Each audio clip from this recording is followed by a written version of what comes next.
शाकल्पतरुभ्यश्च कृपा सिन्धुभ्य एव च पतितानां पावनेभ्यो वैष्णवेभ्यो नमो नमः.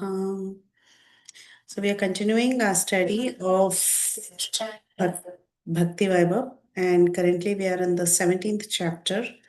We just have 2 more chapters to go and we'll be done after that. I will screen the verses in a minute.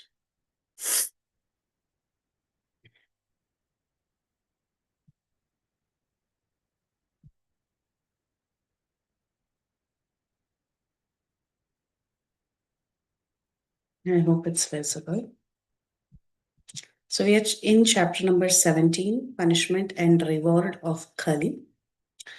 And yes, I think we are from verse 23. So the context to this particular section is that Parikshit Maharaj, he saw the conversation between the bull and the cow. And later, when he went to when he went to Kurukshetra area, there he saw that there was a person who was torturing the bull, and the bull had lost its 3 legs and it was standing on one leg. And at that time, Parikshit Maharaj, he asks the bull about his condition and asks who the perpetrator is. The bull doesn't pinpoint and say that Kali actually harmed me. Rather, he talks about different philosophies, and he says different people think that there are different reasons for why I am suffering. And we analyzed that in great detail in the previous class about different philosophies and how they come up with a theory to understand the cause of one's suffering. So we saw different philosophies, like some tell it is karma, some tell it is my astrological chart, while others say it is time, and so on. But however, the Vaishnavas, they understand that nothing can happen without the sanction of the Lord. So the bull says all this, but at the end of the conversation, what did the bull say? The bull says that I'm not really clear. I really don't know who the perpetrator is. I don't want to blame anybody. So he says, "O sage amongst kings, you are the judge for yourself. So you think of all this with your intelligence and come to a conclusion." And at that time, so the Goswami says that when Hare Emperor. Krishna Mataji. Mataji, we completed 21, I guess. Yes, we are from 22. You're So we right. should start with 22, no, Mataji? Yes, not 23. You're right. Yes. Hare Krishna Mataji. Thank you, Mataji. Yeah, thank you. Actually, when I was seeing the verses, now I realized it's 22. Yeah. Thank you, Mataji. So Suta Goswami said that Emperor Parikshit, after he heard this personality of religion speak like this, he was very satisfied, and he began to give his reply. So that is where we are in. And like Padmini Mataji said, we are in text number 22. What did Parikshit Maharaj say? Raja uvacha dharmam bhravishi dharmagnya dharmosi vrisharupadhrik yad adharma kritasthanam shucha kashyapi tat bhavet. Anyone would like to read translation, please? Hare Krishna Hare Mataji. Krishna. Yes, The please. king said, "O you who are in the form of bull, you know the truth of religion, and you are speaking according to the principle that the destination intended for the preparator of religious acts is also intended for one who identifies the preparator. You are no other than the personality of religion." Hare Krishna.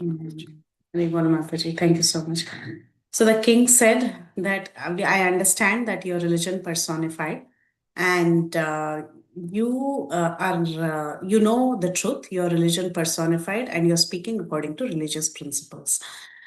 So the king was very impressed with the answer given by the bull. And Prabhupada in the purport, he mentions that this is the nature of a devotee. A devotee's conclusion is that when they are troubled, when they are going through circumstances, they don't blame anybody. They think no one is directly responsible for their problems. They don't blame anyone as the mischief monger because they understand that nobody can do anything to them without the sanction of the Lord. So he doesn't consider anybody directly responsible for some action, for whatever action has happened. And whatever the situation may be, or whether it is a good situation or a bad situation, the devotee always considers it God sent, and he understands whatever happens, it is the grace of the Lord. So, in case of benefit, no one will deny that it is God sent. In general, we all, whenever there is a benefit or whenever we are in a good condition, if we are very lucky or if we are in a good situation, we'll always thank God. We will not deny that it is, God sent. But in case of reversals, we become very doubtful about the action of the Lord, meaning we blame God and we become so doubtful about how the Lord can be so unkind to the devotee and put me into difficulty. Right? This is natural reaction. When as practicing devotees, when we have happy situations, when we are lucky and everything is going well, we think, okay, we are devotees, God is favoring me, so everything is fine. But then when we are in great difficulty, we become doubtful of God Himself. We think, is God really all good? Is He good? Is He really wanting good for me? Why is He testing me like this? So I doubt His existence, or we think maybe He's not all good, right? So, and we think, oh, what is God doing there? Sometimes we are like, oh, is He really there? Is He simply watching and keeping quiet? Like that, we question God in various ways. So Prabhupada quotes the example of Jesus Christ. So Jesus Christ was the Son of God, and He was put into such a great difficulty, right? He was completely nailed when he was alive, but he never got angry with the mischief mongers. Similar case is that of Haridas Thakur. Like Prabhupada always makes this comparison between Jesus Christ and Haridas Thakur. Like he always puts them in the same purport many times. So he says even Haridas Thakur also, he was tortured in 32 marketplaces, 23 marketplaces, I think. So he was tortured in various places, but what happened? He prayed for the wrongdoers, just like Jesus Christ. Jesus Christ also prayed for them. He never blamed them, saying that they are bad or whatever. So the devotee's nature is to accept the situation, whatever it may be, whether it is favorable or unfavorable. So for a devotee, the identifier is equally a sinner, like the mischief monger. Hmm? So that's how a devotee tolerates all the reversals. Like I think we discussed this in the previous class also. Tattenu kampam sushamikshamana. This is a very beautiful verse, and I had it open, but I closed it by mistake. I wanted to even go through the purport with all of you. It's a very beautiful purport by Srila Prabhupada, worth reading again and again and trying to imbibe what Prabhupada is telling us in that purport. I'll open it up in a minute. So basically, a devotee accepts all sorts of reversals by not blaming God, by understanding that whatever is happening in his or her life is by the mercy of the Lord. So Parikshit saw this about the bull. And when he saw how tolerant the bull was and how he was talking dharma, he could understand that this bull is non different from dharma personified. And he was able to identify and he appreciated the bull's attitude. And here it is mentioned by Srila Prabhupada, the cow and bull never placed any complaint before the king for being tortured by the personality of Kali, although everybody lodges such complaints before state authorities. So, this extraordinary behavior of the bull. See, any ordinary person will blame somebody, right? That is nature. That is our human nature. We will hold someone responsible or something responsible, especially when there are authorities we have to report to. We will give a reason, and definitely we are not responsible. Somebody else did it. It's human nature. All of us think that way. Maybe some of us do it more, some of us do it less, but eventually everybody has that attitude of blaming something, some situation, or some person in front of authorities. But then here, Parikshit Maharaj was the authority and he was holding the sword and he was ready to punish the wrongdoer. But still, the bull, he had an extraordinary behavior.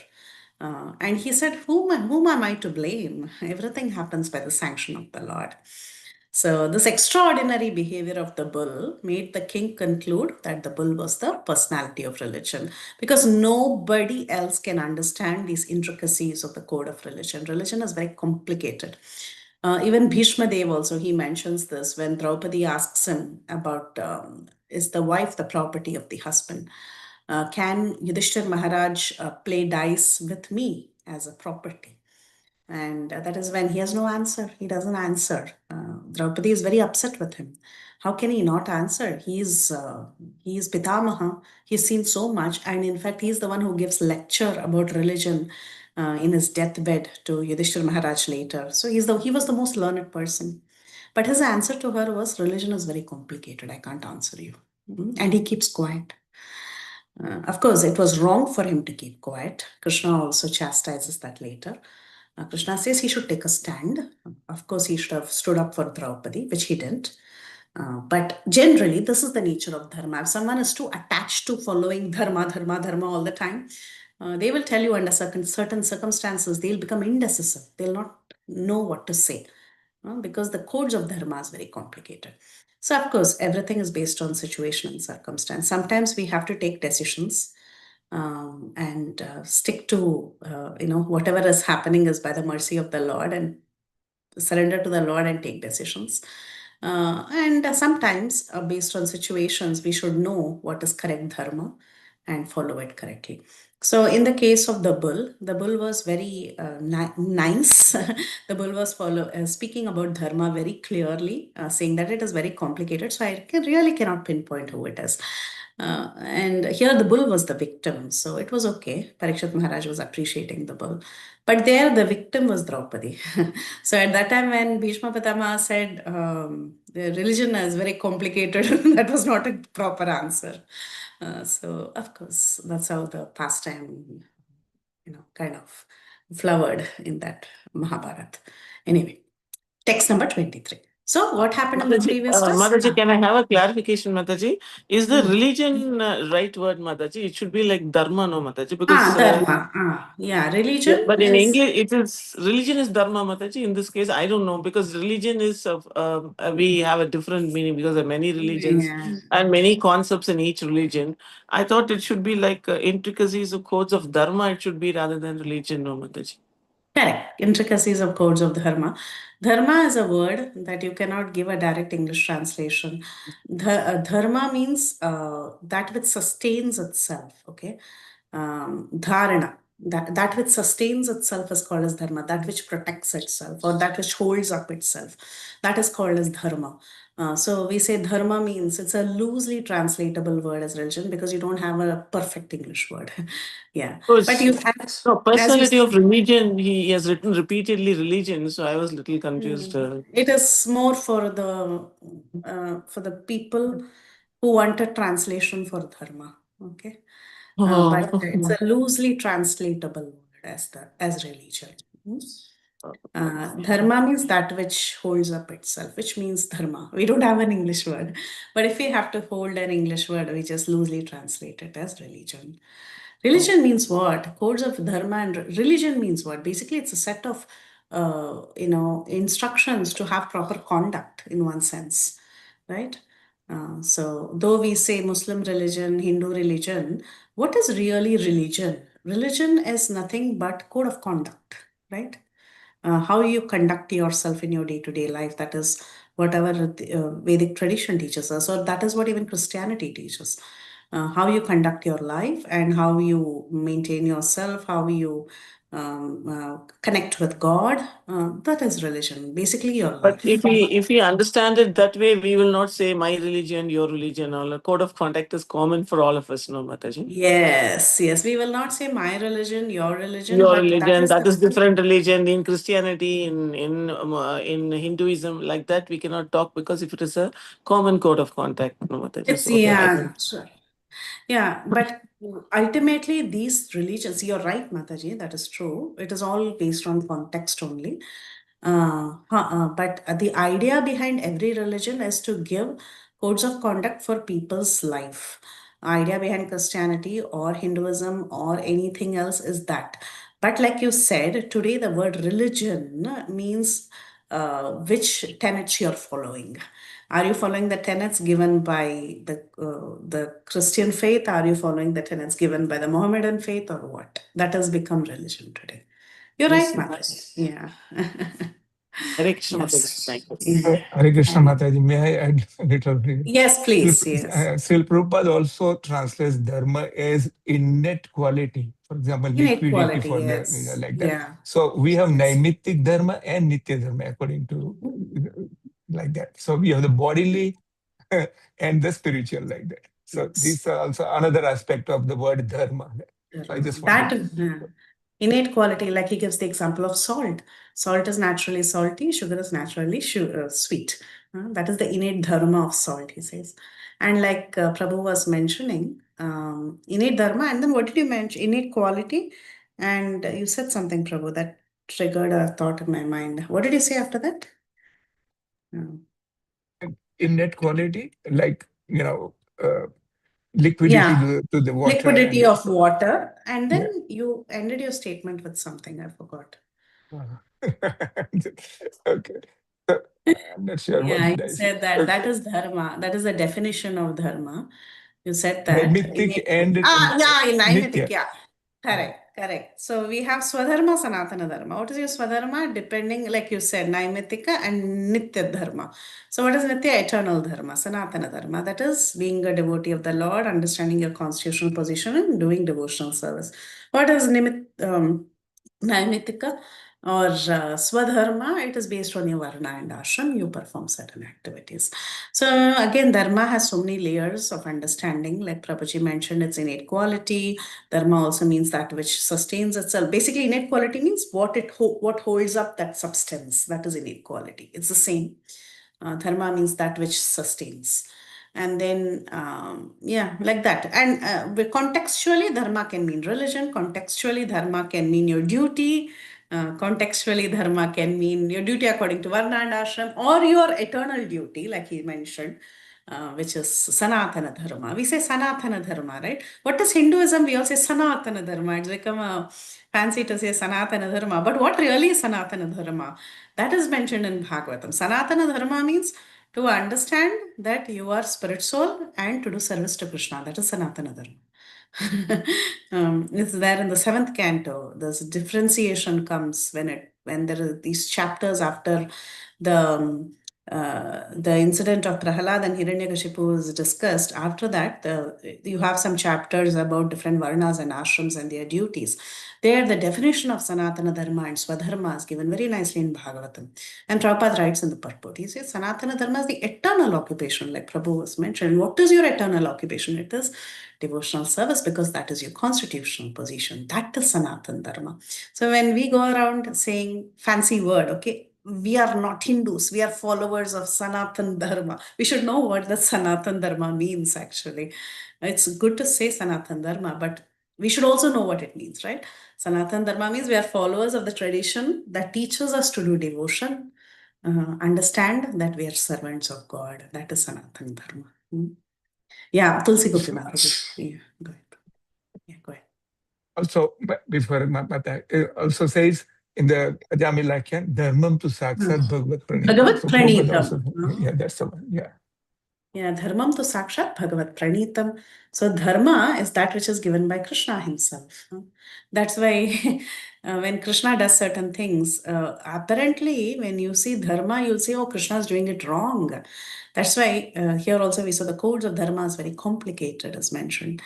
When Yudhishthir Maharaj was asked to lie, he said, I won't lie. Why should I say Ashwattama Hatha Kunjara or something like that, right? They quote that word.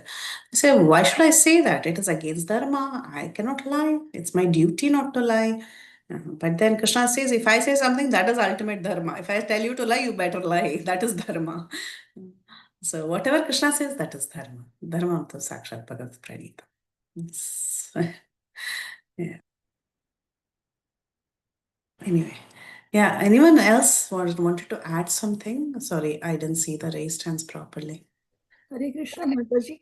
Yeah. I was just remembering in one of the talks, Guru Maharaj said that religion comes from the Latin word Religio. religio, and means to Bind back, right? Yeah, Yeah. like connect or something. What was that? To Bind back. bind. Yeah. Yeah. To connect. But Yeah. To bind back. but when I was looking on the internet about the word religio, it's just so many different things and explanations. But yeah, I was just remembering that ultimately Yes. what connects us to the Lord and His what the Lord says, right? Mm. Yes, Mataji. Thanks for bringing that up. Yeah, that's a beautiful thing to remember. Religion comes from religio, which means to bind back or to connect back. Yeah, to connect within, actually. Yeah, or to connect to God. It means the same thing. Thank you. Okay. So what we saw was Parikshit Maharaj was appreciating religion personified and said, you must be definitely religion personified because you're speaking the intricacies of dharma like this. So let's see what happened after that. अथवाधेव मायाया नूनं गतिरगोचरा चेतसो वचश्चापि भूतानां इति निश्चयः. Anyone for translation, please? Hare Krishna. Thus it is concluded that the Lord's energies are inconceivable. No one can estimate them by mental speculation or by word jugglery. Hare Krishna. Very good. So Lord's energies are inconceivable. It is very difficult to know the energies of the Lord, then what can we know about the Lord, right? So when we cannot estimate what this energy of the Lord is, that is, even this material world is the energy of the Lord. If the energy of the Lord is so inconceivable, then what to talk about God? So no one can estimate them by mental speculation or by word jugglery. Yeah. Now, Prabhupada, he comes to a very nice analysis, and this helps us also. He starts off with a question. He says, a question may be raised as to why a devotee should refrain from identifying an actor. Actor meaning here, someone to blame. Okay. So a question may be raised as to why a devotee should refrain from identifying an actor, although he knows definitely that the Lord is the ultimate doer of everything. So he knows that the Lord is so. The question asked by Srila Prabhupada is, anyhow, the Lord is the ultimate doer of everything. Then why should I not say, okay, he's the ultimate doer? There's someone who is the immediate cause of my problem. So he continues to explain, knowing the ultimate doer, one should not pose himself as ignorant of the actual performer. To answer this doubt, the reply is that the Lord is also not directly responsible for everything is done by his deputed Maya Shakti or material energy. So this material energy is always provoking doubts about the supreme authority of the Lord. Actually, everything is carried out by Maya Shakti. And because of this Maya Shakti, we are doubting everything in this world. We are also doubting the supreme authority of the Lord. So this is our nature. Now, this dharma, he knew perfectly well that nothing can take place without the sanction of the Lord. And still, what did he say? He didn't say God is the cause of everything. What did he say? He said some philosophers think that God is the cause of everything. Some philosophers blame Daivam. Actually, those philosophers are the Vaishnavas. We don't blame Daivam, but the way we tell is that Krishna is responsible for everything. Nothing can happen without his sanction. That is what Vaishnavas generally accept, but the mood in which they accept is different. Vaishnavas accept the will of the Lord and they say everything is under his control, not that they are blaming God. Okay. But here, can't the religion personified, dharma, say it is indeed why can't he conclusively say it is God? That is the next question that is asked. But here, dharma is not telling that it is directly God.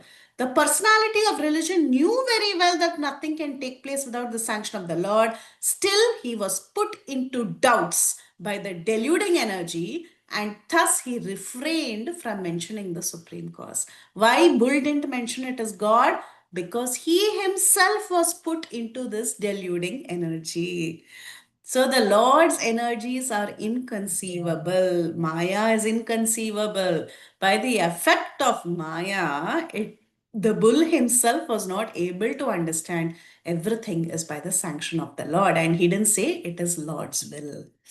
This doubtfulness was due to the contamination of both Kali and material energy. So, double effect. One is material energy, which we all are in.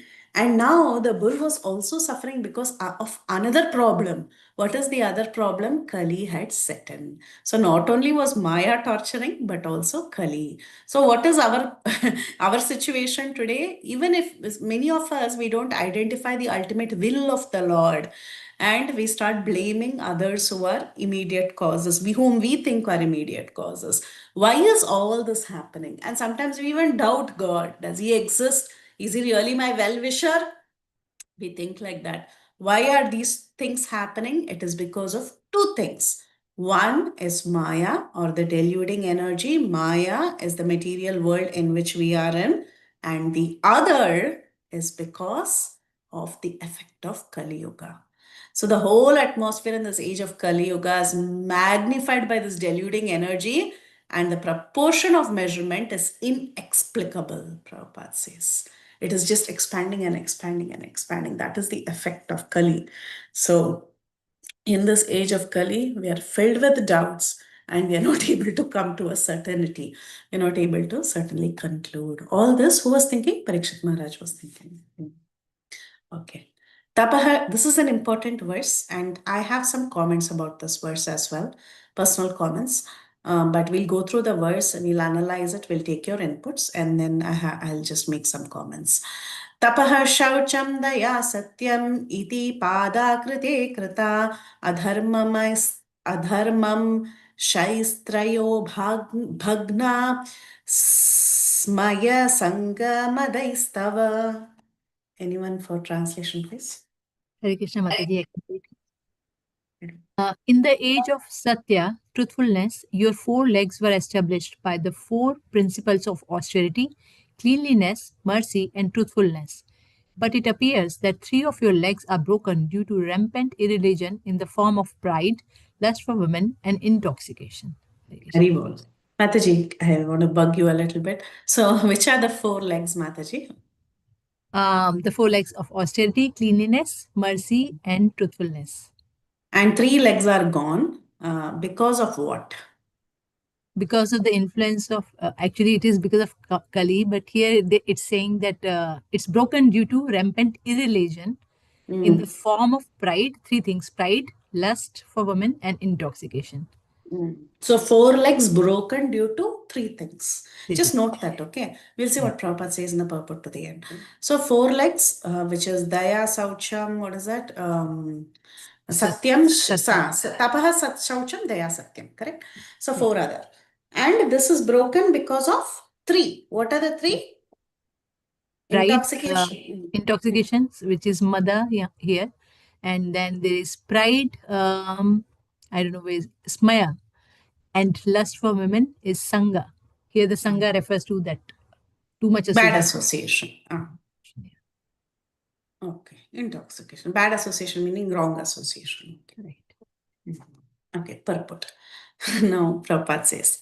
So this Maya that we were talking about in the previous verse, it is acting upon all the living beings based on how the living beings are falling prey to the attraction of Maya.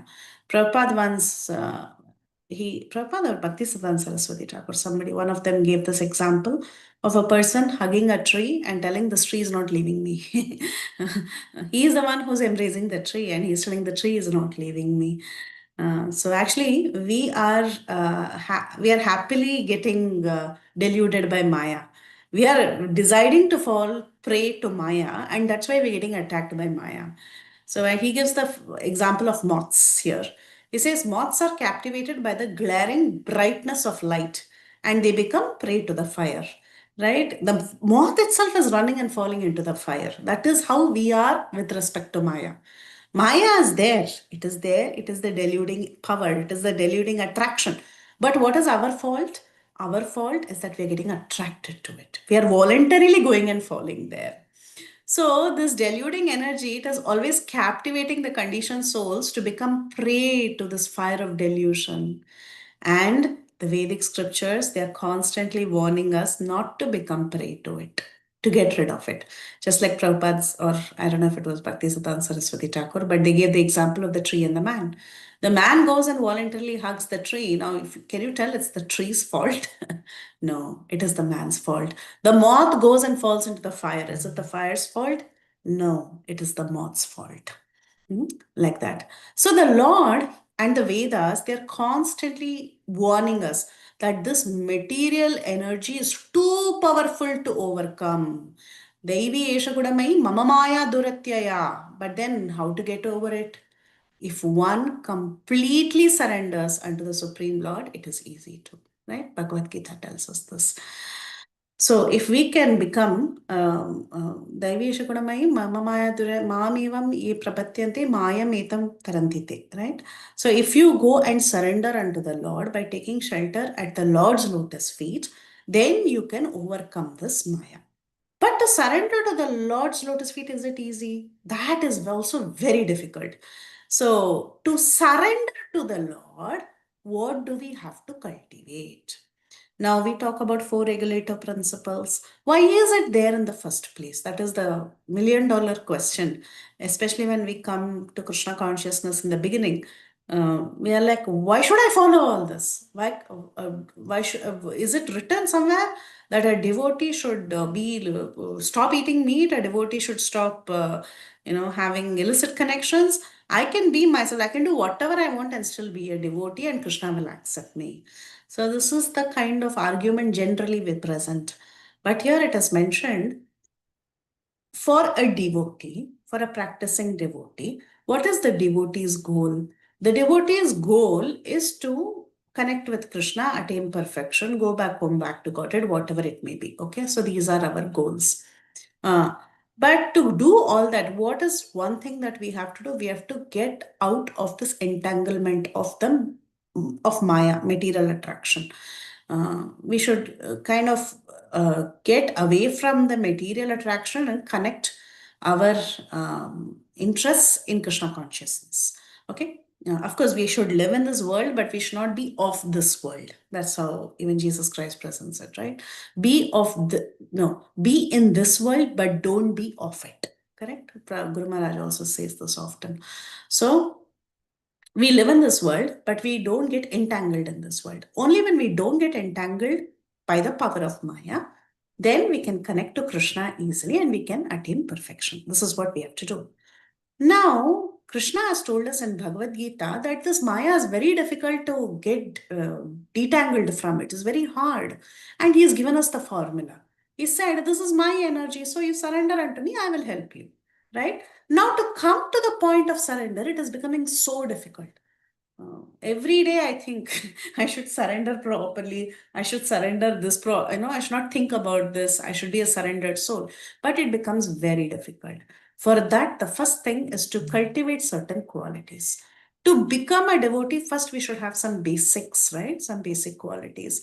So for such basic qualities, the first thing that we should start cultivating is these 4 things: austerity, cleanliness, mercy, and truthfulness. So these 4 principles of advanced civilization was there at the time of Satya Yuga. At that time, practically everybody was a qualified Brahmana. Generally, we say Brahmana means he should have cleanliness, he should have mercy, he should be truthful, he should do some austerity. Such a person is called as a Brahmana, we say. That is the first step. First step is to develop good qualities. Then only you can become a devotee. People talk very high philosophy. They say, oh, Krishna conscious, this, that, I'm a mega devotee, whatever. But they don't have basic decency. Basic qualities are missing. Then what is the point of calling oneself a great devotee? When we don't have humane nature, when we don't have some basic decency, some culture. It's only a wrong impression that we are portraying to the world. People will get put off when they hear about us, practicing devotees. They'll be like, you don't even have any basic good qualities. Why are you posing yourself to be a devotee? Is this what you learn? That's how they question. So the first thing is to develop these qualities. So what are the qualities of a decent human being, Brahmana, or we call it a civilized Brahmana? Austerity, cleanliness, mercy, and truthfulness. So all these qualities were present in the time of Satya Yuga.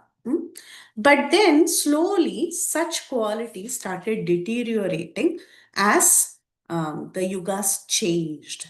In that age, in the Satya Yuga, every human being was practically a qualified Brahmana, and he was in the highest order. And many of them were Paramahamsas also. They were in the renounced order of life. And these human beings, they were not subjected to this deluding energy. They had a very strong character to get away from the clutches of Maya. But gradually, these basic principles of Brahminican culture, which is austerity, cleanliness, mercy, and truthfulness, they became deteriorated by what? How many factors? These four became deteriorated by what? Three. Three. What are they? Pride, lust for women, and intoxication. Intoxication. So, like this, slowly the human society started deteriorating. This is what Prabhupada is mentioning. This is also what Bhakti Siddhanta, BCT, Vishnu Chakravarti Thakur is also mentioning. Okay. Now, so with the progression of time in the age of Kali, we are becoming proud, we are becoming attached to the opposite sex, and we are also having a lot of intoxication. So this is the age of Kali, and Prabhupada says everybody has become very proud of these teeth. Everybody has become very proud of these bad habits. To have attraction to opposite gender and display it openly, to have a lot of intoxications. All this has become a status symbol today, right? How illicit you can be, how nicely you can get yourself intoxicated. All this has become a status symbol. But we have to cure this disease, and we have to develop the Brahminical principles of these four things. And he says it has become very, very low in this time. Okay. So he talks a little more. He tells that through the knowledge of Srimad Bhagavatam, definitely in this age of Kali, all this can be curtailed. Now, I wanted to talk about four things. These four, how they relate to the three. That was what I wanted to say, but I think Prabhupada brings that up in the next purport. I was too quick to say that I wanted to talk about it. Okay, so we'll go to that when we go to the next purport. I'm sorry for bringing it up early, but just keep these three in mind and four in mind for now. So now Prabhupada says that by preaching the Bhagavatam, and by following the Srimad Bhagavatam, we can develop these qualities of cleanliness, austerity, mercy, and tapa, cleanliness, daya, and shaucham. You can develop these qualities by following the knowledge of Srimad Bhagavatam in this age of Kali. Why you can do this in this age of Kali with the help of Bhagavatam? Because Bhagavatam is the light in the age of Kali after Krishna departed. So by taking shelter of Srimad Bhagavatam, we can attack these problems in the age of Kali. Okay. Now the discussion will continue in the next verse. And in the next verse, hopefully, Prabhupada will address how these four are related to the principles. The four principles are related to the four legs of religion. That is our four regulative principles, how they are related to the four principles of religion. He will talk to us about that. Okay. So continuing. Can I ask one quick question from the previous one? This is a practical thing, because we understand that these three things are bad, right? So we should avoid in ourselves. But one very important thing what we should avoid is looking the same thing in others, right? The same flaws. How to be at that level that we don't see others' mistakes, or someone displaying pride, for example, right? It is pretty common. How to, have our eyes see it but unsee it, we won't say it, but we should not even notice it. This is what I feel. But how to be at that level? Pride and fault finding go Yes. hand in hand, right? That's what I've heard too. So generally we become when we are proud of something, we identify pride in others, right? Is that what it is? Like when, for example, if I am not a singer, I don't do any kirtan, okay? I have no interest in kirtan. When I see another kirtanier, I will neither find fault in him, nor I will think nor will I be, delve into the thought that, oh, he's very proud, he's very famous.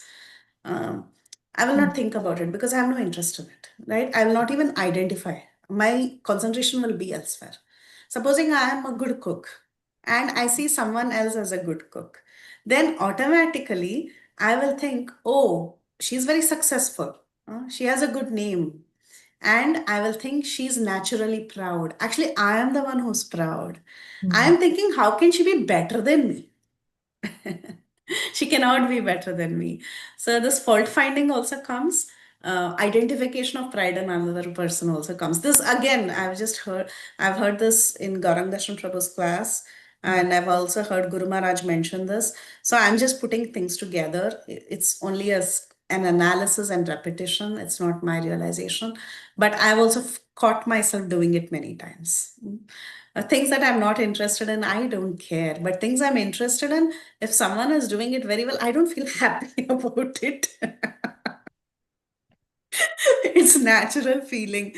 But it is all because of my fault. It's my fault that I'm seeing in others. My And I pride. think sometimes I think it's also like who is doing that, right? Who is displaying? If we really love somebody, we are ready to Yes, also forgive. everything. Yeah. Yes, we are happy and we are Yeah. encouraging them. Why? Because there is a natural love for them. But if it is a person you don't care for, we are not happy about it. Then I'll tell you. we feel like correcting, right? I mean, the person we should correct is ourselves, but Yeah, the we feel person like we have to correct is ourselves. Like a loved one, like the mother, when the child performs very well, this you see everywhere, right? When the mother sees the child perform very well, the mother is very happy. But if another child is performing well, still the mother finds pride in that child and that parent. It's very natural. Oh, they are very proud and they are showing off. No, they are just being themselves. It's because the pride is in us. Yes. Thank you so much, Mataji. Very helpful. Right. Very good. Right. Very well. Yeah. Sorry, I'm not following the chats, but I think Prabhu is sending us some nice verses to check out. Yeah. Yeah. Every man should act like yes, Prabhu.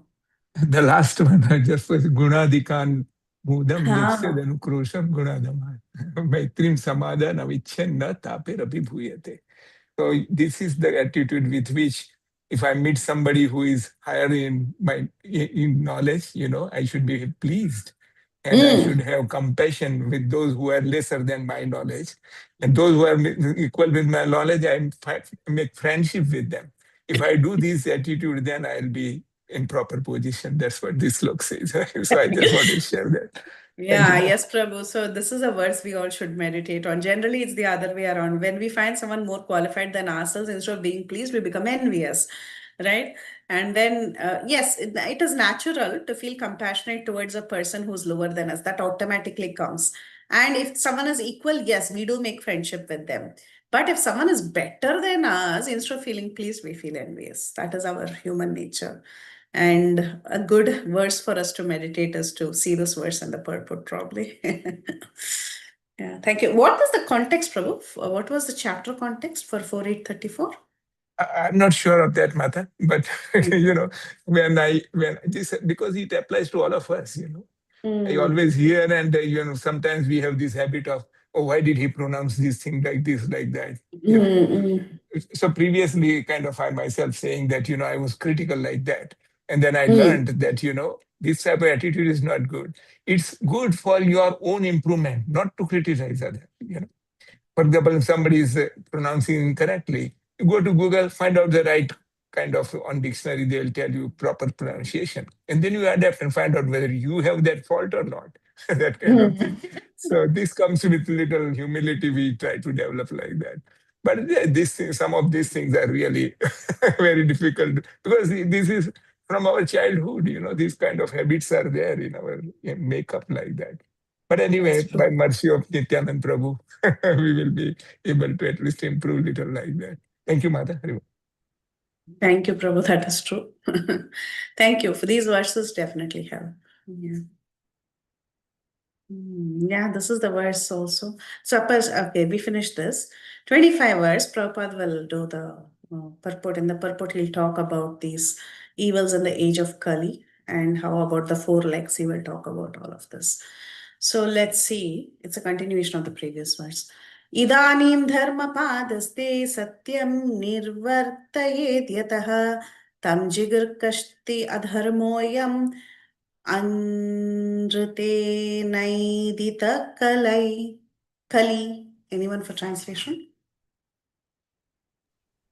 Hare Krishna, translation by Srila Prabhupada, Jai Srila Prabhupada. You are now standing on one leg only, which is your truthfulness, and you are somehow or other hobbling along.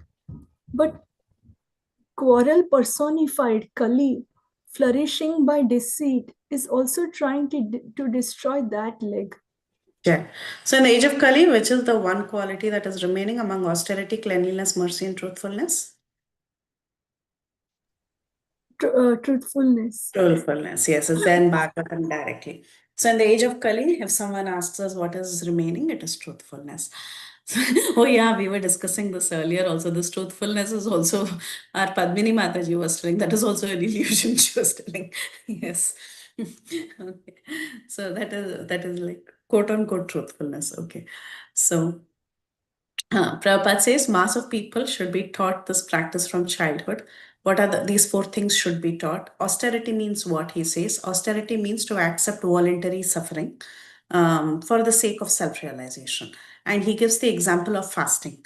Fasting, especially done for Ekadashi, is considered voluntary sacrifice, voluntary suffering. And such voluntary suffering should be done for spiritual realization, not for other purposes. Sometimes people do fasting so that they can get a good job. Sometimes they do fasting so that they can get a child. Sometimes they'll do fasting just because they want to have a political agenda. So, like this, there are so many people who are doing fasting for various things. But the correct way, the correct thing, why you should do fasting, why voluntary difficulty you should take, voluntary difficulty, such fastings are meant actually for self-realization. When Krishna says Ekadashi, you perform, Ekadashi should not be performed so that I have an ulterior motive to lose weight or there are so many motives. So we should not use it for an ulterior motive. We should just do it because Krishna is pleased. That's all. Krishna says fast on Ekadashi, it's pleasing to me. We do it for the pleasure of Krishna. That's all. So that is the nature of austerity that one should take up. Again, in Bhagavad Gita, Krishna has mentioned austerity in the mode of goodness, austerity in the mode of passion, austerity in the mode of ignorance, and so on. But generally, devotees, we do austerity just to please Krishna. That's all. If it is Krishna's verdict, he wants us to do something, we will do that. That's all. Now, cleanliness. He says cleanliness should be both internal and external. It's not just external cleanliness. Yes, for external cleanliness, you can go and take bath in the Ganga river. But for internal cleanliness, what do? We take association of devotee and we glorify the Supreme Lord. That is what one does for internal cleanliness. So, and he says in this godless civilization, it is very difficult to cleanse the mind because people in this godless civilization, they have kept Krishna out of the equation. How will their mind be cleansed? So, for proper human civilization to flourish, we should have both internal and external cleanliness. Now, he says in the Satya Yuga, people had this mental peace. They had internal and external cleanliness, and they were performing austerity, and they also had a lot of daya, mercy to all living entities. But then gradually, in the age of Kali, all these started deteriorating, and there is a little prevailing truthfulness that is still there. Okay, that is also diminishing. Like Padmini Mataji was mentioning, that is also diminishing, that is also going away.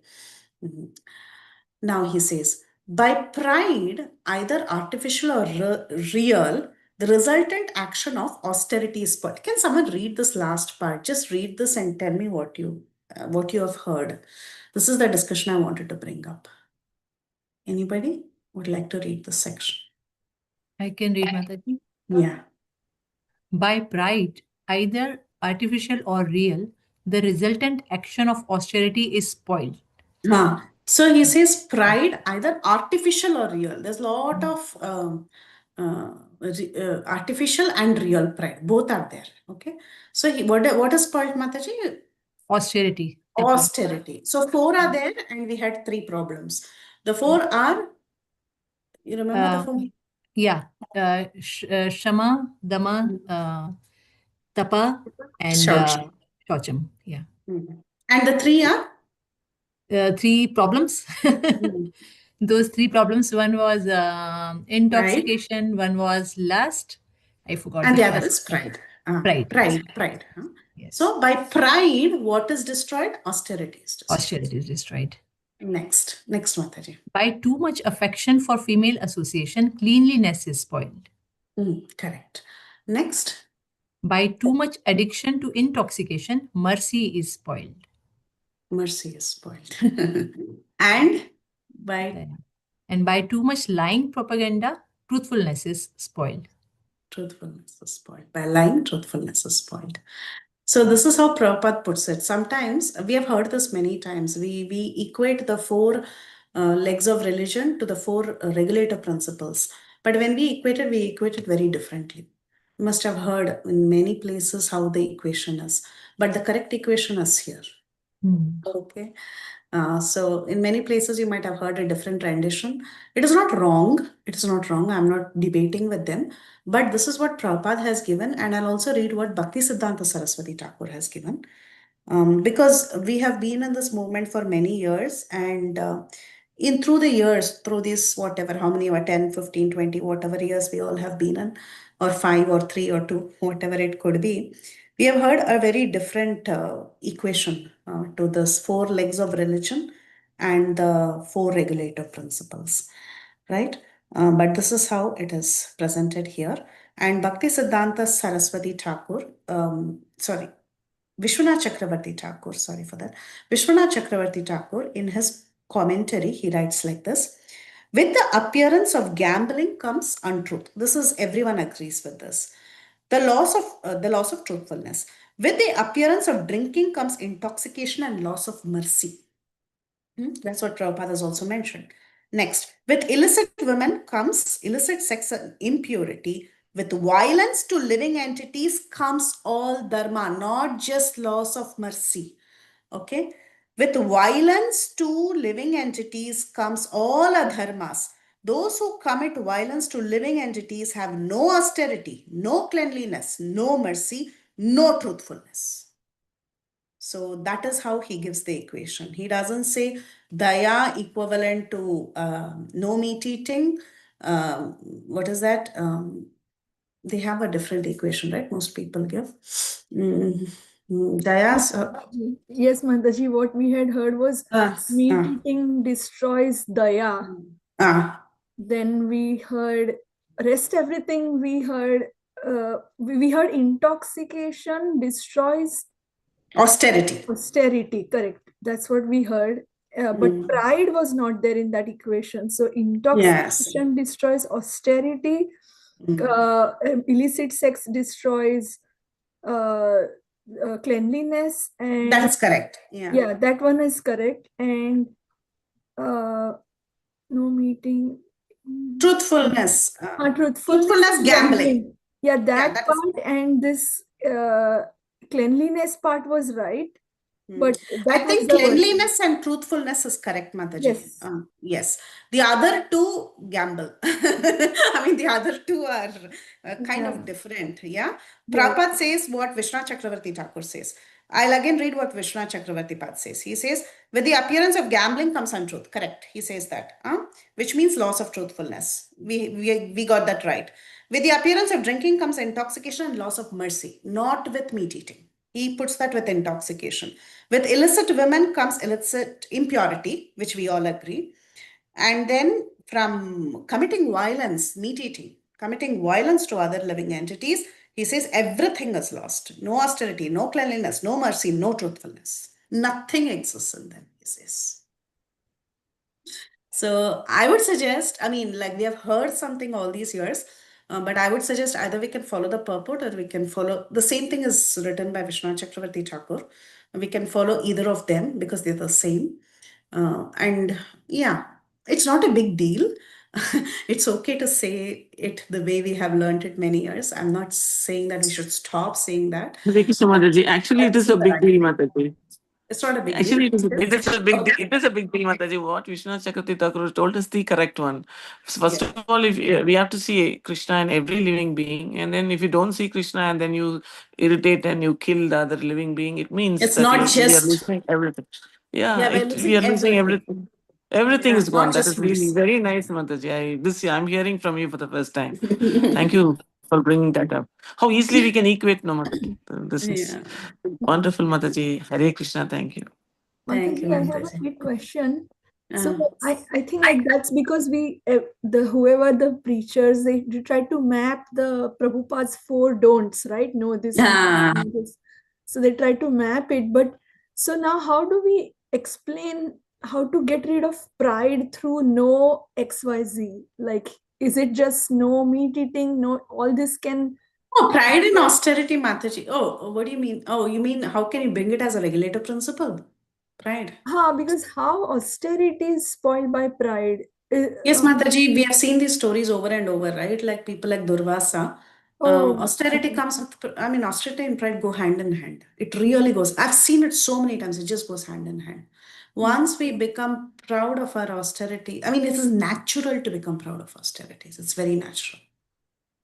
Yeah, understood. Like in how the rishis, the tapasvis could fall down because of. Exactly. It is the source. It is the first source of one's fall down. I guess their guards are down that, oh, I'm so austere that nothing can shake me. When that subtle pride comes that at the strength of my austerity, I have achieved XYZ, Yes. instead of giving credit to God or Krishna. So that I would say the Ishvara bhav comes that, oh, I'm Yes, and I can control so much my senses, or XYZ have achieved so many mystic powers by dint of my austerity. And then pride comes, and then you, I guess, can. the fall down begins. Yeah. And with pride and power, that is the greatest intoxication, actually. Yes. Yeah. May I add a little summarization, Bata? Yes, Okay. go ahead. In this slok, it starts with tapa, saucham, daya, satyam. These are the four words we need to remember. Okay, Yeah. tapa is opposite of what? Smaya. Smaya means garva, right? So that's the first thing we should understand. But tapa, opposite is smaya. Now then tapa, then comes saucham. Saucham is opposite of sanga, stri sanga, illicit sex, right? That is saucham. Then daya. Daya is mud, intoxication. Right? And then satya is anruta. Druta means falsity. Satya is against falsity. We say tamaso ma jyotirgamay. Go from andhakar to light like that. So these are the four opposites which we remember and then apply in our life to see, where we are falling. Because garva is such a subtle kind of, our inbuilt attitude or characteristics. It's very difficult to remove that, I'm something, I know something, that doesn't come. But if we are following Sri Prabhupada and Guru Parampara, yasyasya bhaktir bhagavati akinchana, sarve guna samasata sura, slowly we'll be able to imbibe these gunas like that. Even after 40 years, I am still lacking so many of them like that. That's what I understand. But, the thing is, we should not lose hope that, this process is so bona fide that it's going to eventually purify all of us. That's what is my realization. 100%, Prabhu. That's our only hope also. Yeah. Mataji, how does daya spoil mercy, the what do you call intoxication spoil daya? Because you get maddened, na? You have no idea what you're doing. That's my understanding. I could be wrong. Okay, you kind Because of. that's why it calls mother. Yeah. Means you lose your discriminatory power. Nation. And then like the Yadus. Okay. They got, Okay, thank you, Mataji. So Mata, the mother we all have is this Dehatma Buddhi. Ha. As soon as you saw a small cockroach in your house, this is, let me kill it. Yeah, like that kind of thing. Now Jiveda is finished there because of this mother, that I am a human being, I am superior to this and that. And let me kill it. Like this. So this kind of mother is also very subtle level at the Hatma Buddhi. Yasyatma Buddhi Kuna Petri Dhatu. You also say like Sayo Go Khara. Bhagavatam says like that. So Yes. that's how we are at that level. True, Prabhu, 100%. Yes. Okay, 26. Iyam cha bhumir bhagavata nyatsitrau bharasati श्रीमाभीस्तत्पदन्याशी sarvata kritaka kautuka. Anyone for translation? The burden of the earth was certainly diminished by the personality of Godhead and by others as well.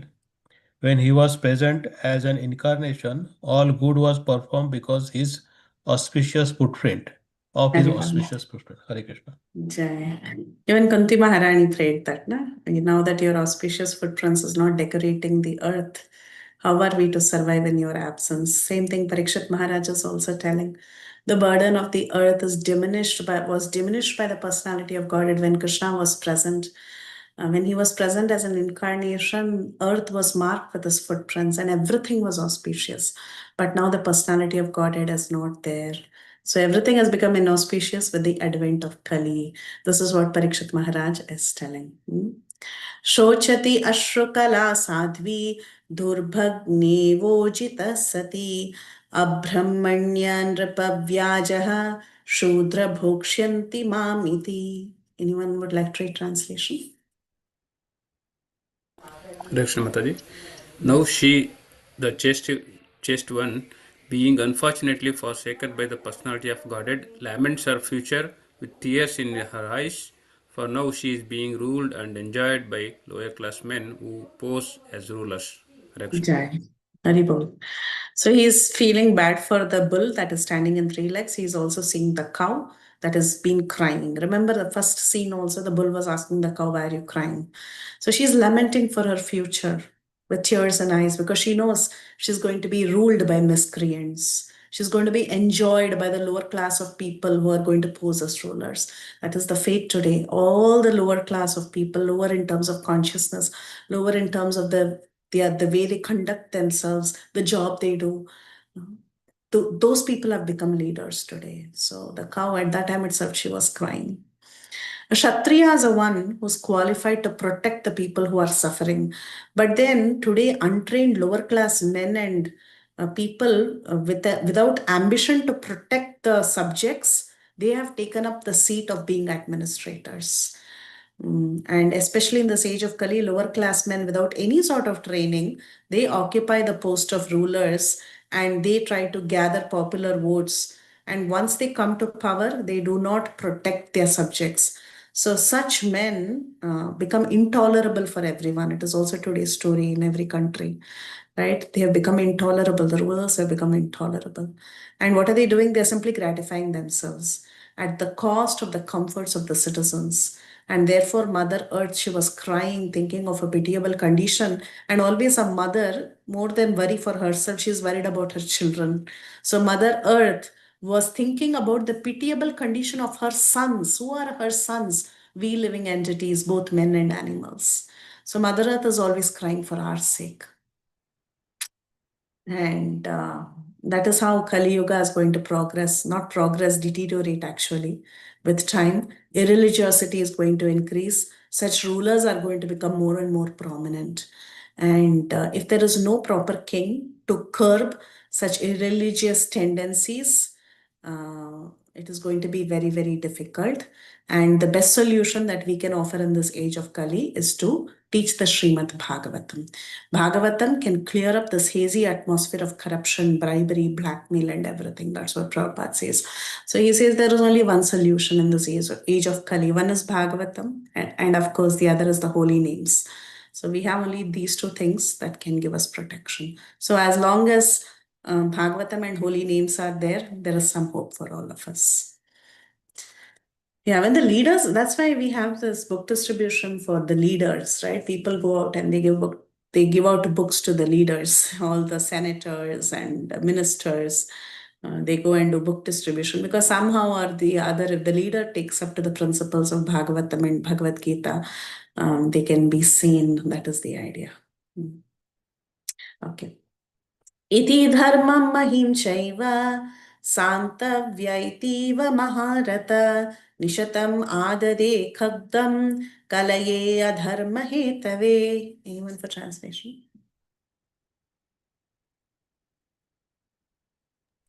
Maharaj Pariksha, who could fight 1,000 enemies single-handedly, thus pacified the personality of religion and the earth.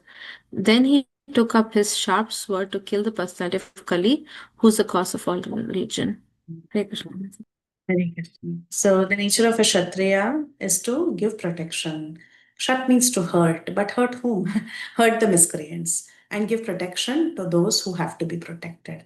So this Kali, he was deliberately committing all sorts of sinful activities, especially ill-treating cows and bulls. It is forbidden by revealed scriptures. And because of this, our executive head, Parikshat Maharaj, he was ready to punish this miscreant. Prabhupada says, in this age of Kali, there will be more and more activities of Kali.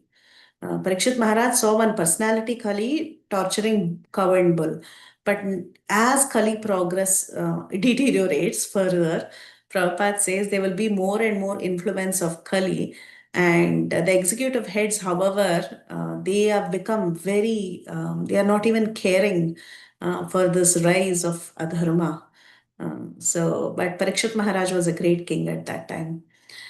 Prabhupada says, in the rainy season, certainly there will be profuse rainfall, but it does not mean that men should not take the means to protect themselves from the rains. That means Kali Yuga is going to go on and on, but though this Kali Yuga is becoming more and more rampant, it is the duty of the executive heads and heads of the state to take necessary actions and curb Kali, just like how Parikshit Maharaj took up a sword. Just because there is a disease, it doesn't mean that we have to succumb to the disease. Rather, we should take charge and we should try to arrest the disease. That is what Prabhupada is telling. We should not, when there is rains, you should take measures to protect yourself. You should not think, okay, the rains are coming, let me just go get wet and let everything get destroyed. Let all the crops get destroyed. No, we don't do that. We take measures. So similarly, Parikshit Maharaj, immediately he picked up a sword to chastise this Kali. And in the future also, such administrators, they should not go with the corruption, because the age of Kali means everything is full of deceit and cheating and everything. And if the leaders of society also continue to go with it, then there is no end to it. But the leaders of society, they should stop the corrupt activities. But unfortunately, in today's situation, what are they doing? They are encouraging it. Prabhupada gives the example of wine shops. So in today's world, in Kali Yuga, there are so many wine shops, so many bad habits, and the government is also encouraging that. So, but if we really want to stop the activities in the age of Kali, there is only one solution. One solution is, of course, Bhagavatam, the other is the holy names. And thirdly, we should have a very, very strong executive leader, very strong leader like Parikshit Maharaj. So that is the way of stopping the activities of Kali as exhibited herein by Parikshit Maharaj, who was a Maharata. So he must at once chastise. A trained leader should at once stop such sort of illicit activities. So Parikshit Maharaj raises a sword. Next, what did he do after that? Tam jighamsum abhipretya vihaya nripachanchalanam tatpadamulam shirasa samagad bhaya vihvalava. Anyone for translation, please?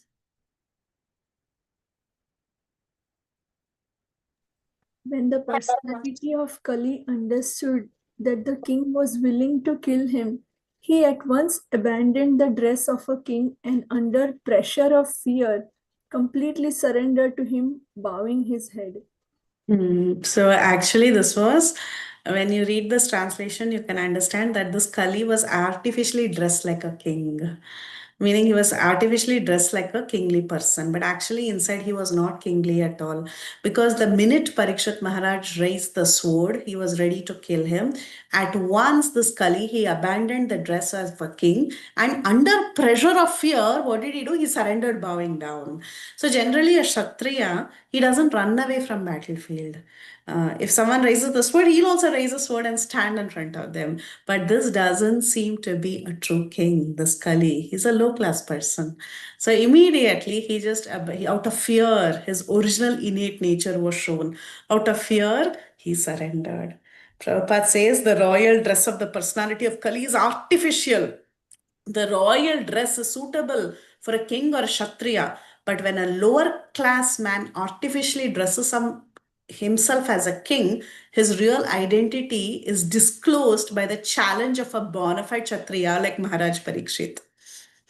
We see that in today's world also. There are so many people who dress up themselves like kings and as administrators, but when push comes to shove, their real colors is revealed. So a real Kshatriya will never surrender. He will accept the challenge of a rival Kshatriya. And surrender is unknown to a real Kshatriya, meaning he surrender to God is there, but he won't surrender to the person who is calling him for a war. So Prabhupada is telling, however, in this age of Kali, there are so many administrators or executive heads. Their identity is disclosed when they are really challenged by a Kshatriya. So when Parikshit Maharaj raised his sword, what happened? This fake king who was in a royal dress, who was Kali personified, he goes and he surrenders to Parikshit Maharaj. And what will Parikshit Maharaj do when someone surrenders? When someone surrenders, can we kill them? We cannot. This verse is also there in Bhagavatam. I think it will come in that chapter of Ashwatthama 1.7, that one cannot kill a sleeping person. We can actually pull up that verse maybe. One cannot kill a child, a sleeping person, or a person who surrenders. Like that, there are 5-6 qualities. One cannot kill Women, old people. And women, old people, all of them. So like that, and one who's running away from battlefield, And you also cannot when kill one him. is intoxicated. Intoxicated, yes. So like that, there are so many clauses that when someone, especially when one surrenders, you should accept them. The story is there from Ramayana also. That Vali and Sugriva were fighting, and Sugriva surrenders to Vali. He says, I'm sorry, I didn't mean to shut you off in that cave. Now the kingdom is yours. I thought you are no more, and that is the reason I shut the cave in fear of that demon coming out. And I took up the kingdom because everybody requested me to do so. But now that you're alive and you're my elder brother, I want to surrender this kingdom unto you, and you please forgive me. He goes and falls at the feet of his brother and he asks for excuse. But what did Vali do? The elder brother, he did not forgive Sugriva. So that is considered to go against the dharma of Sharanagati. When someone surrenders unto you, you're supposed to forgive. But he did not accept the surrender of his younger brother. And that is one of the reasons why ultimately Ramachandra had to kill him like an animal. It is considered a great adharma not to give protection to one who surrenders. This is there in Sharanagati Dharma. And that's why when there's another story in Ramayana, there are so many stories about Sharanagati. There is another story Mataji, of the doubt here is that some people do claim that they are not human; they are belong to the monkey clan of people, and then that this dharma doesn't apply there. How do we look at that point, Mataji? Oh, Valley himself will go back and forth. I think that whole discussion we can analyze sometime. Um, Valley himself will first say, he goes on and on. First, he identifies himself as being a very refined, civilized personality. And then later he says, I am after all an animal. So he goes back and forth. That whole conversation we can. No, is read that on right, that. Mataji? Because that animal, because of that, what Wally did is correct. This is one group of people. And why I heard this is we have this Kambaramayana lectures. They always tell Wally is correct. And they only defend it this way. So I thought I will clarify because you're taking Ramayanam. I thought I will clarify I how was. Prabhupada. I'm not getting it on top of my head, Mataji, but I've written it down, the flow of the Okay, conversation. okay. Or sometime Yeah, later. Yes. sometime later. I'll tell you. I'll tell you how, whether it was how Ramachandra answers and then Vali accepts, right? So Oh, Vali okay. accepts and he says, "You're right." Okay. So they go back and forth in a conversation. At one point, he identifies himself as being a great person who can do Sandhya Vandana in every single ocean, and then suddenly he says, "No, I am an animal." Then Vali says, Ramchandra says, "If you're an animal, then I can hunt you down." So like that, there is a back and forth Oh, conversation. okay, Mataji. Got it, Mataji. Hare Krishna. Right. Hare Krishna, Mataji. One quick Yeah. question. In this case, Kali is an empowered demon, right? So in this case, is he pretending or he's really sincerely surrendering? Because people could pretend and then attack again, right? Like when someone releases or gives shelter in Kali Yuga, this will happen. The real Kshatriya will not do this. He will think, I can either die or I kill him and win, but I will not be a coward. But here, if Kali is full of so much faults, then his surrender is also not sincere. Na? He doesn't deserve this, what do you call this kind of compassion by Parikshit Maharaj to let go. What do you call, to release him or from killing? So Kali here, he was more than being deceitful, he was fearful. That is what is mentioned. He was fearful. He knew Parikshit Maharaj will not spare him. Parikshit Maharaj was far stronger. He had conquered Kali, right? He was far stronger. So here he was pressure of fear. It is not pressure of deceit. It was pressure of fear. Okay. So he had to bow down because he knows that immediately Parikshit Maharaj will take control. So then he requests places to stay and he says, "This is not sufficient. Give me more places." And then he enters more places. And if you see in Kali Yuga, these places are everywhere. So we have Kali everywhere. But Mataji, it doesn't somehow doesn't settle well that if someone is fearful, so you give them what they want or give negotiate. No, in Yes, fear. or you negotiate and let them be around to spread the bad. If someone is fearful, how can that alone let him like be freely walking around? Like, shouldn't, at the most, if you spare their life, they should be imprisoned and kept in control? Because if they let go them freely, then now he's fearless, but very soon he will now he's fearful, but very soon he will become fearless and spread the bad, right? So how do you justify this? Okay. So Parikshit Maharaj, Parikshit Maharaj accepts surrender. And then in his, when Parikshit Maharaj was ruling in his kingdom, Kali could not do anything because the ruler was greater. Okay. But Kali needed a place to stay. He had already come. He needed, permission had to be given. So Kali was given permission to stay in certain places. Okay. He was allowed to live in a few places here, we see. He was allowed to live in 5 places. And then thereafter, the king re-established the lost legs of personality, and by encouraging activities, he sufficiently improved the condition of earth. So based on the success of the ruler, he was able to run the administration without the effect of Kali. But after a strong administrator went away, then Kali's effect started increasing. So, Mataji, it's about something negative comes, but you should keep it under control. It is there in various places. You keep it under control. But if the ruler itself is not in control, then it will rise. It's like that. Okay. Yeah. So, but you can't refuse place, right? Kali has to come. It is destined. Kali will come. So he fixes some places. Means in his heart he understood this is the plan of the Lord, Ah, but it's his time has come, like that. time has come. But in his rule, he kept it under control. Okay. That is what we learn from this section. Okay, thank you.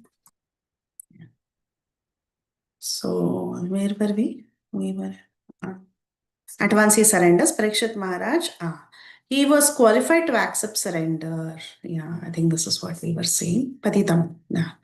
Patitam padayorvira kripayadina vatsala sharanyo navadi chokya aha chedam hasan iva. Maharaj Parikshit, who was qualified to accept surrender and worthy of being sung in history, did not kill the poor surrendered and fallen Kali, but he smiled compassionately, for he was kind to the poor.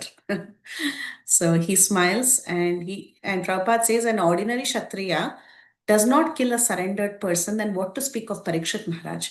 Parikshit by nature, he was very compassionate to the kind and poor. That was his nature. So when someone falls at our feet, we don't kick them off, we give them protection.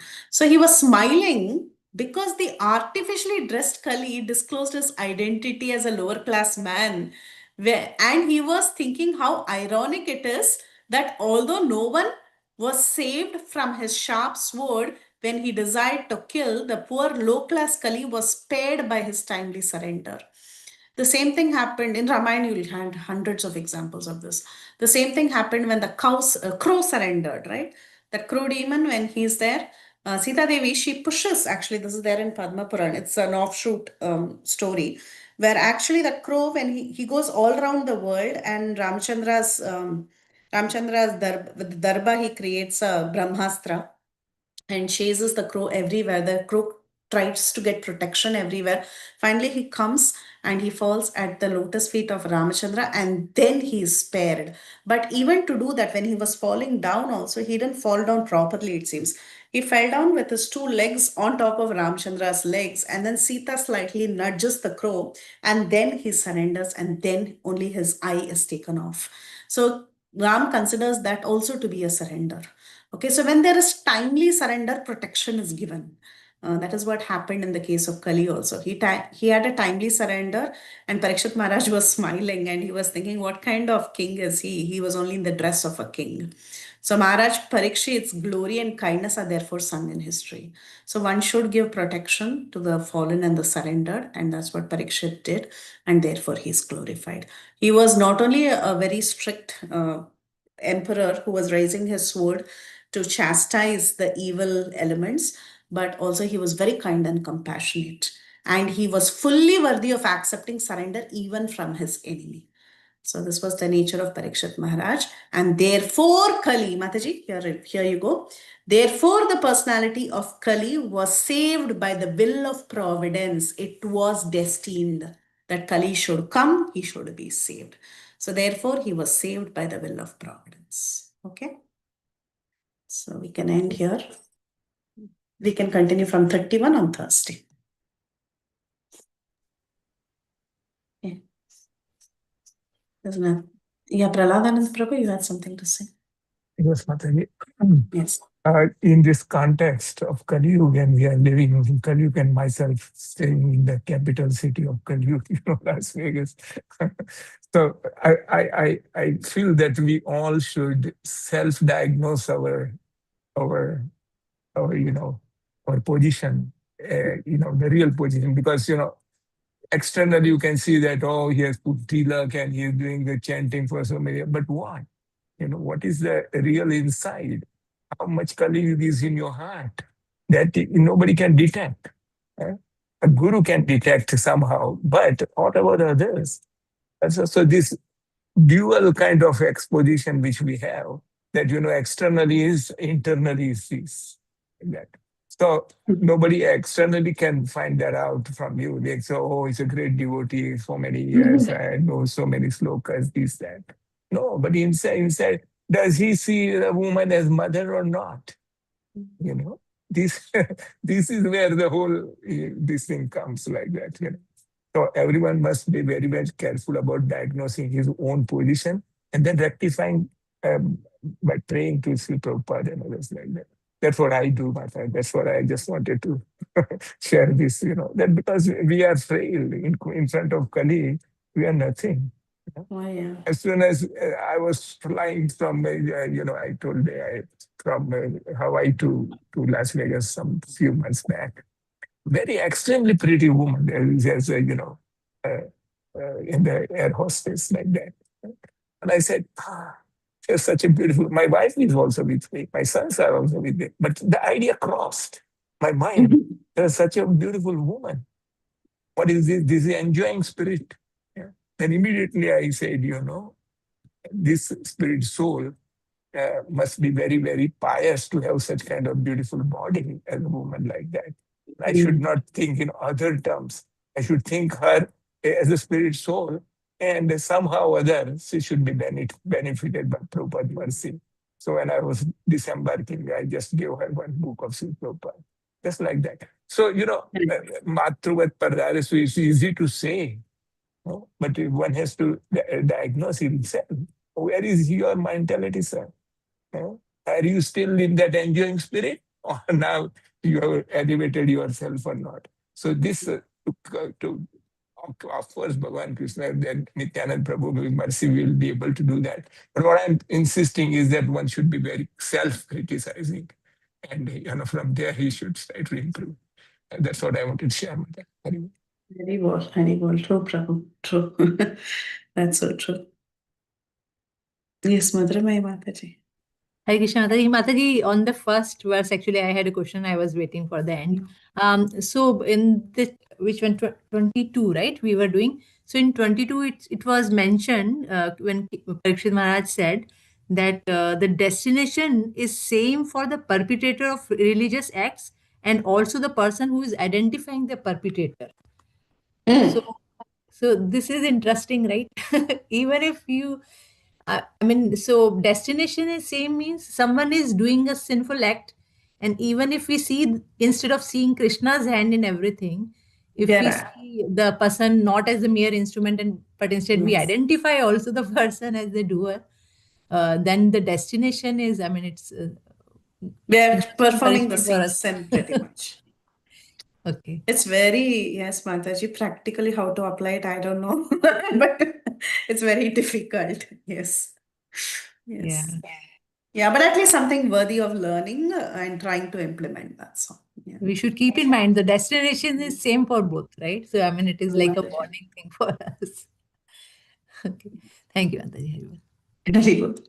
Hare Krishna Mataji. It was a very nice class, Mataji. But what we really understand is the pathway of Dharma is more difficult than the pathway of Adharma, because you just have no explanations, no hurdles. You just can do what you want and then go wherever you want, and it doesn't mean anything. But when we go into a disciplined pathway and want to do it, there are so many questions, so many queries, so many ifs and buts, so many doubts. I don't know, Mataji. By the time we even because we eventually understand Bhakti is only a grace by God. You cannot get Bhakti. And we are talking about Navavida Bhakti. Everything is only a practice to purify ourselves. Yes. So first of all, purification itself is a problem. And then understanding Dharma is a problem. And then going in that path is a problem. So we don't know, Mataji. However, eventually I'm telling, reading Bhagavatam and having the association of people like you, that is all is one solace that we have. At least people should make use of that. That's what we understand, Mataji. Because actually, the fundamental thing we really realize is, read more. We believe that we are doing bhakti. Bhakti you cannot do. Bhakti is like PhD, Mataji. Somebody should give you. You cannot get, you are meaning only Vaishnavas, senior people, divine grace can give you. You cannot practice and even get it. That's what ultimate definition of bhakti is. If that is this, even that itself we should be given, then you understand, Mataji, what is everything. So we are only trying to purify ourselves through Bhagavatam to understand, and that way you are giving us good service, and thank you, Mataji. Hare Krishna. Hare Bol.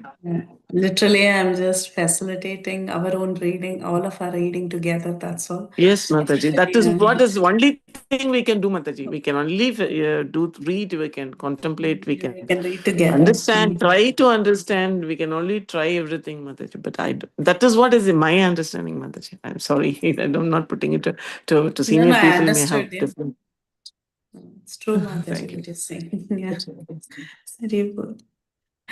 And definitely, Mataji, yes. Yeah, Rupal Mataji. Hare Krishna Mataji. I could not understand what Madhurima Mataji mentioned. Like you see something wrong, that also is like When you problem. identify, so someone makes a mistake, he has a Mhm. destination, meaning because he's done that sin, he has to pay for it, right? But Right. if you start finding him as the wrongdoer and you start pinpointing him and trying to find fault in him and delve on it, you're also going to the same destination, like that. So we are also going to the same destination. Is that what it means? Oh, Yeah. thank We you, are Mataji. also accountable. We are also I getting the see. same sin. Yeah. Thank you, Mataji. Yeah, there are some stories people tell about this. There was a lady who was, I forget that story, moral story is there, Prabhupada story maybe. There was a king and I think a crow, not a crow, sorry, there was a eagle that dropped, I forgot the story, some dropped some poison and somebody Snake, and it died. poisoned the food, the brahmanas. So then Yeah. Yamaraj said that, let it be an open account and we will see that who should get the blame. And the lady who criticized at the end got. Yeah. Then he said, okay, now write it in her account. Exactly. That is the moral story that we should all follow.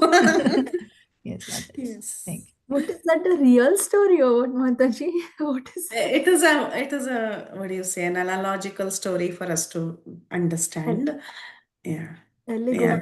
allegorical story or something? Allegorical story, yeah. So there was a eagle that was carrying a snake, and the drops of poison from the snake fell into what the danam that the king gave as food. Correct, huh? Am I going wrong? Mataji.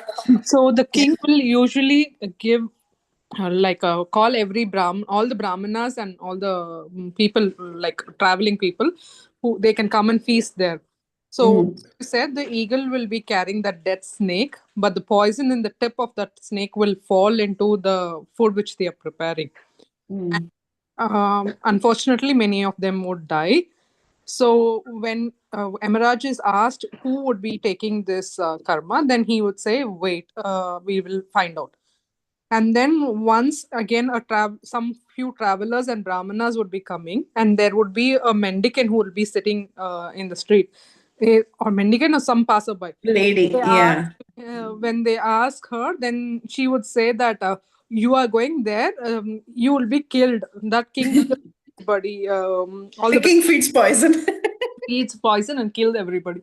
So then the karma would go to that lady. Yeah. Correct. Thank you, Mataji. Okay, Mataji.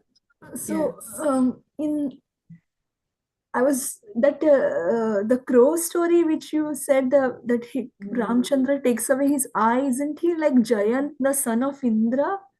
Jayant. That is debatable, meaning different versions of retelling of Ramayana have different people identified, but the common identification is son of Indra. So some people say it's in Jayant, some people specifically say it is not Jayant. They don't agree. Okay, so there is a big debate about it. But because the original script just says son of Indra, they just keep it as son of Indra.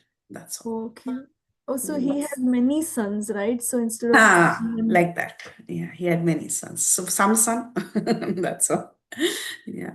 But of course, there are versions that directly say it is Jayant. So we don't fight with anyone. We say anything is okay. But to be on the safe side, we just say Crow Demon. We don't give him a name. Yeah. Mataji, I was thinking that just drawing some parallels between Parikshit Maharaj and since Nityanand Trayodashi and Gaur Purnima are coming, that if such a sinful person as Kali, or such a personified of sin as Kali, can be given shelter when he bowed down and surrendered to Parikshit, then what to speak of when you sincerely bow down to Lord Nityanand Prabhu and Chaitanya Haribol. Mahaprabhu? Will they not give us sinful people surrender? We also probably went through so many cycles of meat eating, illicit sex, gambling, intoxication over past few lives.